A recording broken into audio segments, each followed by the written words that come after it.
Hello, boys and girls. How are you doing? Good evening, Secretary. What do you- Do you have remarks? Should I? Sure. No, I'm sure We we'll have cover a it all in wonderful your questions. Go ahead. What was your message to the Russian foreign minister today? And what is the Trump administration's strategy now to end the Ukraine war? Well, our strategy is to continue to engage all the parties that are involved in finding an outcome to this conflict. We will engage any time that we have an opportunity to do so, like we did today. I echoed what the president has said, both a disappointment and frustration at the lack of progress in peace talks or in a path forward. So we'll continue to engage. We shared some ideas and comments, which I'll take back to Washington as early as this evening in terms of calls and reflected, and perhaps there's something to build on there. So, but it was a frank conversation. It was an important one. We had it, and we talked about some other items as well and related to the war in Ukraine, but that was obviously the first and foremost topic that we discussed. And look, the president's been pretty clear. He's disappointed and frustrated that there's not been more flexibility on the Russian side to bring about an end to this conflict. We hope that can change. And we're going to continue to stay involved where we see opportunities to make a difference. Without speaking for the foreign minister, which I know you don't want to do. Which foreign minister? This, Oh, Mr. Sergei Lavrov, yes. Yeah, without speaking for him, did you get the sense that they're moving towards flexibility? Or Yeah, I'm not going to characterize our conversation other than to tell you that I expressed what the president has said publicly, which is that we feel as if we've dedicated a lot of time and energy to this matter, and just not enough progress has been made. We need to see a roadmap moving forward about how this conflict can conclude. And then we shared some ideas about what that might look like, and obviously I'll take that back to the president here as early as this evening, and hopefully there's something that we can build on there, but we'll Secretary, find a couple of months ago you said that what was necessary to end this war would be a conversation between President Trump and President Putin, but there have now been multiple phone calls between the two of them, and yet the war in Ukraine goes on. Does this speak to any weakness in terms of the president's ability to negotiate an end to this conflict, or why does it persist despite them having spoken? Well, this is a war that the president inherited, right? He got elected and it had already been going on, and no progress had been made to that point towards peace of any kind. In fact, there had not even been any meetings between the Ukrainians and the Russians for quite some time.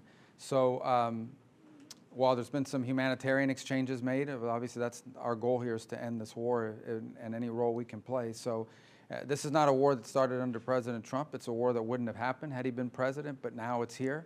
And we'll continue to engage and do everything we can and hopefully make progress. As I said, and I've said repeatedly, look, if we see an opportunity to make a difference in this, we're going to take it and we're going to pursue it. And that's what the president has done. And he deserves tremendous credit for having multiple phone calls with leaders from both countries and anybody else. Mr. Secretary, Russia has launched its most massive attacks in the last 3 days, and you of course saw your counterpart today. Are you willing now to put stronger sanctions on Russia? Well, the president has said that that's an option that's available to him, both under existing authorities, but primarily if the Senate and the House can pass legislation that gives them the opportunity to do that. So we've been engaging with Congress on what that bill would look like. Obviously, the president needs flexibility on how those sanctions would be applied and when, because it gives them, maximum leverage in any conversation and negotiation. So he has talked about that as being a real option, and now obviously we've been engaging with the Senate in particular over the last week on what that bill will look like, and the leaders of both chambers have said that they're prepared to begin to move forward on that. We've expressed this to the Russians weeks ago. We told them that the moment would come where something like this could happen, and we'll continue to express it because that's the reality. But has the moment come, or not yet? Well, again, that's the president's decision to make. He's frustrated by the fact that more progress has not been made. Mr. Secretary, there were reports earlier this week that you and the president were unaware that the Pentagon had made a decision to at least temporarily halt the arms shipments to Ukraine. What's your take on that decision by the Pentagon, and what is your general take? Well, I think that decision's that decision unfortunately was mischaracterized. It was a pause pending review on a handful of specific type munitions. That, frankly, is something that is logical that you would do, especially after an extended engagement that we saw both in defense of Israel and in defense of our own bases.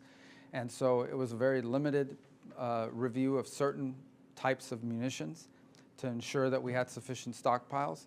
And it's typical when you do these reviews that there's a short-term pause, because if in fact the review comes back that you have a shortage, you can't pull it back once it's been sent. But generally speaking, aid to Ukraine continues along the schedule that Congress appropriated. Which Mr. types were Secretary. paused? Huh? Which types of weapons were paused? Largely defensive in nature. Some were offensive. But again, the ones that were expended in recent conflicts in the Middle East, and again, not because there is a shortage, but because it's prudent to look at it and say, okay, do we have enough of these in our stockpiles for all of our obligations around the world, both in defense of our bases in the Middle East, but also our obligations to our Indo-Pacific partners and any other contingencies that might arise.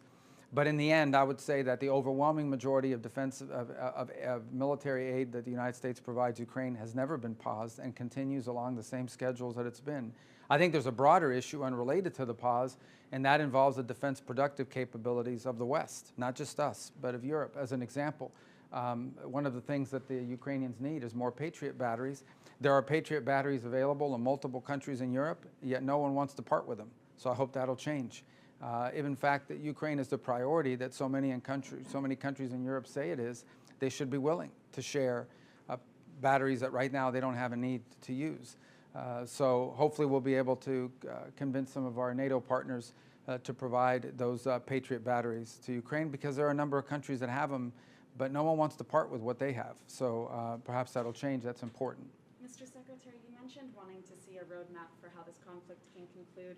What concrete ideas have you presented, and how did Russia respond in this meeting? Well, again, these things are best negotiated. I don't want to in private, and that's how these things generally work. There were some ideas exchanged today, some viewpoints that they expressed to us that I'll take back to the president for his consideration, and hopefully it will lead to something. I don't want to overpromise. I mean, again, as I said, this is a conflict that's been going on now for over 3 years, and as has already been pointed out by one of the questions here, we've seen an acceleration of attacks. I think it's probably the largest drone attack in a city close to the Polish border, actually, so it's a pretty deep strike. And again, I mean, every time you see this in the headlines and people die, it reminds you of why the president wants this war to end. As he has said from the beginning, his number one interest here is to stop people from dying and the destruction that's ongoing every single day. They're going to be having a conference, maybe it starts today if I'm not mistaken, about reconstruction and the rebuilding of Ukraine. Every time one of these strikes is launched, the price of reconstruction goes up, right? There's also the destruction of the country's capabilities, the country's economic capabilities that has to be added to this. But obviously the loss of life is something of great interest to the president. It's important to note that since January of this year, as an example, just to give you on the Russian side, they've lost 100,000 soldiers, dead. Not injured, I'm talking about dead. And on the Ukrainian side, the numbers are less, but still very significant.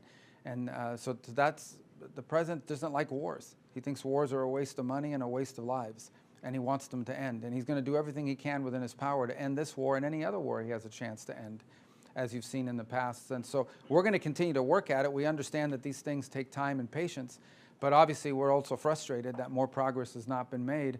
And hopefully based on today and in the days to come, we'll have more clarity about what exactly the Russian position and priorities are in this regard, and can begin to make some progress. But it's been difficult, as you've seen. China's been supporting Russia. Will you meet with your Chinese counterpart here this week Maybe. to speak to him about Yeah, I think that? we're working on that. Maybe we'll meet, and obviously we'll talk about it. I think the Chinese clearly have been supportive of the Russian effort, and I think that generally they've been willing to help them as much as they can without getting caught. But people in Europe and other parts of the world have noticed. But in the end, this peace, if it's possible and doable, will happen between Ukraine and Russia, and we're willing to do whatever we can to help bring it to an end. Can I These ask an ideas that ASEAN Russia- question? A what? An ASEAN Yeah, question. of course. That's why we're here, Can right? I just do one more quick question on Russia? Just these ideas that were put on the table today, would you characterize them as new ideas from the Russian side that the Trump administration had not heard before? Yes. Well, I think maybe, yes. I think it's a new and a different approach. Again, I wouldn't characterize it as something that guarantees a peace, but it's a concept that we'll take back to the president today and here as soon as I finish with you. I just wanted to know, what was your sense today after your meeting, the PMC meeting with the ASEAN foreign ministers, about how big an irritant the tariffs are to U.S. relations, both with ASEAN as a bloc, but individual countries? Well, I think, look, two things to understand. Number one is these letters that are going out and these trade changes are happening with every country in the world. I mean, basically every country in the world. The president's been very clear, and he has been, frankly, if you go back to videos of him speaking in the 80s about his feeling that the state of global trade is unfair to the United States, that for far too long we allowed these imbalances to develop. We are the world's largest consumer. We're a huge market where people export things to us. And with these huge and unsustainable imbalances have developed with countries all over the world. And so this is a globalized effort to reset U.S. trade in a way that's beneficial to the United States, and not just in dollars and cents, but also in our own domestic industrial capacity. So this has been made clear to countries around the world. We were coming up upon the middle of this month, and the markets demand certainty, and so these letters set a baseline. Now, obviously, that does not foreclose the opportunity for individual countries to enter into negotiations that perhaps can adjust those numbers. But in the end, the president still remains very committed to a rebalancing of trade that's fair to America, and also at the same time protects our own industrial capabilities. Right, but you're here today meeting with ASEAN countries, and those countries, almost all of them, got letters this Yeah. week. And so But I'm anywhere in just the world, wondering- well, I I guess understand my that, point but to you is anywhere in the world that would have traveled this week, they got a letter. So enough. everybody got a letter. And in some cases, some of these countries got a letter where their tariff rate is lower than some of their neighbors or maybe a country somewhere else in the world. So it might even serve as an advantage. But of course it's raised, it's an issue. But I wouldn't say it solely defines our relationship with many of these countries. There are a lot of other issues that we work together on. And I think there was great enthusiasm that we were here and that we're a part of this. A reminder that next week we'll have another high-ranking delegation, including Secretary Lutnick, Deputy Landau from the Department of State, will be traveling to Japan for the World Expo there, and will be involved in talks there as well. You know, my very first meeting, I don't know if you know this, but when I was sworn in, I went to the State Department, I gave a speech on these steps, and then my first meeting right out of the box was with Japan, South Korea, and India. And we've repeated that meeting numerous times since then with that group and attention to others. We have a running internal joke with my counterpart from Japan. I have literally now seen him about 8 to 12 times. And our joke is that we see each other more than we see our own families. And so you know, these engagements are very important to us, and we're going to continue to stay very committed, because this, as I said to all of our partners, that this notion or idea that the United States would ever be distracted by the Indo-Pacific or even Southeast Asia is impossible. You can't be, maybe it doesn't always, wars get more attention, but it's impossible to not be focused. This is where much of the story of the 21st century is going to be written. This is where 2/3 of economic growth is going to happen over the next 25 or 30 years. And many of the countries in Southeast Asia, not only are they some of the youngest countries in the world, but they're about to see an enormous expansion of their labor markets, their labor pool, number of workers. This is a historic, once-in-a-generation opportunity, not just for these countries to revolutionize themselves from an economic standpoint, but further strengthen our relationship. We have over 6,000 American companies that have invested heavily in these economies over the last 20 or 30 years. We're not abandoning those relationships. On the contrary, we want to strengthen and build upon them. And there are a bunch of other issues, and certainly trade is part of it. But there are a lot of other issues that we work together on, and we continue to highly prioritize that. The story of the 21st century will be written in the Indo-Pacific. And the countries represented here today, along with others that have joined to be a part of this, represent some of not just important markets, some of the most important partners we have in the world. Senator Rubio, this is obviously a very quick trip. Do you intend to come back to Asia or the Southeast Asian area on a longer trip sometime in the future, near future? Sure, absolutely. This was a great trip because we got to see, 12, 13, 14, 15 countries that are all here. So these forums, there'll be a leaders forum here in October, which we look forward to being a part of it. We've also engaged with many of our colleagues here at different forums. Many of them, for example, not just at the G7 foreign ministers, they also attended on the sidelines of NATO at the foreign minister level and also at the leaders level. So we'll continue to engage with the region, both in Washington and other places around the world, and in our return travel here. So we'll be back in addition, and it's not just me. The Secretary of Defense has been out here. The Deputy Secretary of State will be here next week. So we'll look for other opportunities. Obviously, the Leaders Forum will be here in October as well. So we'll be here. We'll be engaged as we do every single day. Secretary Right, there's a review right now by the administration of the AUKUS deal that the last administration forged, and I think that raises some questions among Asia-Pacific allies and partners about the U.S. defense commitment here in Asia.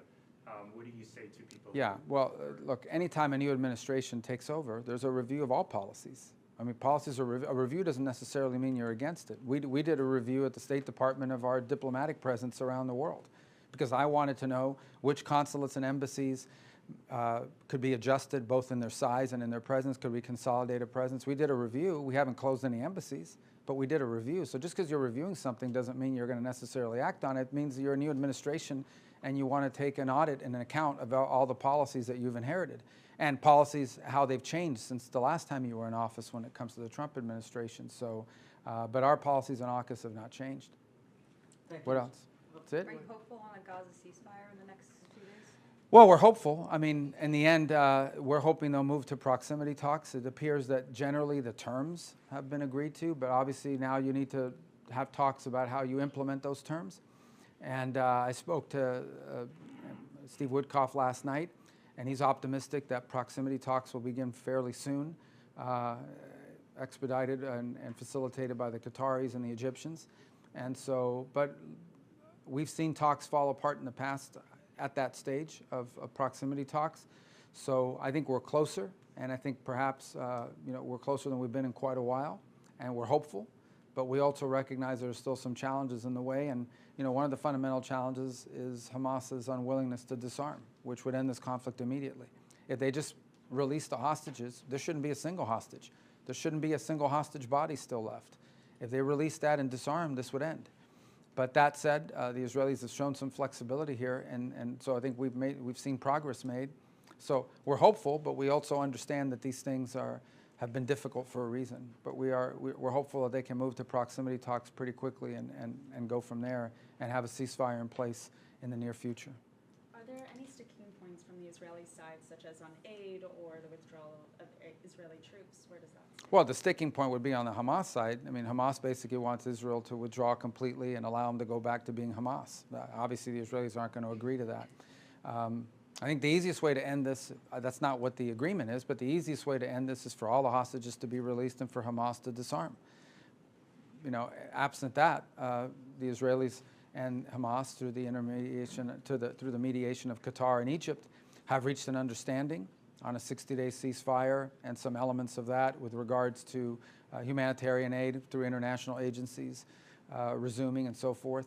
But now you've got to have talks about how do you implement that. And that's where this has fallen apart in the past. We're hopeful that'll work out. We're doing everything we can. We'd like to see a ceasefire. The president's been clear he wants to see a ceasefire. And we've invested a lot of time and energy. I know Steve Woodcock works hours every single day on this topic alone. So we've invested a lot of time into that. We'd like to see it happen. Okay? All right. AI impersonator of you, anything you can say about No, it didn't. No, I mean, it could happen to anybody. I mean, everybody, especially if you're a public figure, they just got to get enough, like they could take the interview out of here today and change it around. So, but, as soon as I found out about it last week, I referred it to the FBI, diplomatic security, and others. It won't be the last time you see me or others, for that matter. Maybe some of you will be impersonated. But it's just a reality of this AI technology that's going on, and it's a real threat. How did you find out? Oh, somebody called me. It was a senator that called me and said, "Hey, did you just try to reach me?" And actually sent me a voice recording. It doesn't really sound like me. Maybe you fell for that call, But maybe there was a better one that I didn't see, It was on Signal, right? So does this I don't know how they got it or if it questions- was a voicemail. No, it doesn't matter what There's- form you use. I mean, it doesn't matter if it's Signal or anything There else. are more secure methods that in Signal you can create an account with an email address, and that was one of the reasons that they were able to reach out to people and then use the voicemail messages to imitate your voice. I've had people in the past ask me if I texted them. Like within days of becoming Secretary of State, I had foreign ministers calling the State Department asking if I had just texted them. So I don't know, guys. This is just the reality of the 21st century with AI and fake stuff that's going on. It's generally, I communicate with my counterparts around the world through official channels for a reason, and that's to avoid this. Do you have any sense of who the perpetrator is? No, I mean, you're not going to have any sense. The perpetrator is somebody with an AI software. That could be anybody in the world. my sense is the target really isn't me. The target is the people they're reaching out to try to trick them into a call or whatever, and who knows what they do with it. But you're going to hear about this for a long time. I mean, not just me. It'll happen to other people because all you need is a recording of someone's voice and you can come up with it. So, yeah, it's just one of the other great challenges posed to us by AI. I'm sure there's a lot of positive aspects to AI as well, but this ain't one of them. You said, Secretary, that the weapons pause by the Pentagon in the narrow scope in which it occurred made sense, but was it a decision on which the State Department was consulted, or what was the level? No, it wasn't no. I said it was a review. It was a pause pending review, and so we were constantly. The Pentagon is constantly reviewing stockpiles, especially after an engagement such as the one we had in the Middle East. So. My point is that there wasn't a policy decision not to give weapons to Ukraine. It was a review in which certain munitions were temporarily paused for that review and for that purpose. And this reporting out there that there was no awareness of it is not true. Now, but no policy decision was made. In essence, no one ever said we're not sending weapons to Ukraine. That's been appropriated by Congress, and that's continued. And that continues to this very day. But when you're doing a review, there's some period of time in which during that review, it's possible that some shipping is slowed down, not stopped. But because it's being reviewed, someone would say, okay, well, let's not send it today. Let's wait a couple days because we're conducting the review of that particular munition.